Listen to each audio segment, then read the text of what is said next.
राज्य गोसेवक महासंघ पक्षर डीजी को दाबीपत्र प्रदान। राज्य में गोमाता सुरक्षा निमंते समस्त आईन रही सत्वे दिनकू दिन गोचालना और गोहत्या वृद्धि पाइबार लगी।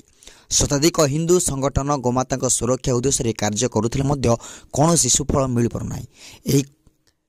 अवसर में विश्व गो सुरक्षा बाहिनी राज्य सभापति तथा आईनजीवी सुरेश कुमार पंडा को आह्वान क्रमे समस्त संगठन को एकत्र कर राज्य गोसेवक महासंघ तरफ ओडिशा पुलिस महानिर्देशक को 5 दफा दाबीपत्र प्रदान कर उक्त दाबीपत्र गोमाता संपूर्ण सुरक्षा सुदेश आईन को कड़ाकड़ी पालन करा। निश्चित कोइल थाना अधिकारी जुगल किशोर दास को चाकरी को बहिष्कार करा। राज्य में समस्त एसपी अंचल होता बेआईन गोचालना और गोहत्याकार को गिरफ करा आदि दाबीगुड़िक जदि कार्यकारी कर जाए ताल आगामी दिन में राज्यव्यापी आंदोलन व्यापक है महासंघ पक्षर कड़ा चेतावनी दी जाएगी। उक्त कार्यक्रम में आईनजीवी श्री पंडा मतव्यक्त करी कहले जे कौन थाना अधिकारी भूलवशतः गो सेवक को विरुद्ध जदि मिथ्या मामला रुजु करती तेज विरुद्ध में आईनगत कार्यानुष्ठान नियाजिब।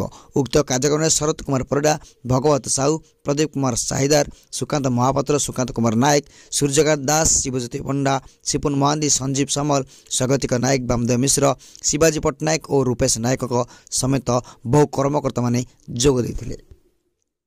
कटकरू Rajendra Chhotray report KB news Odisha.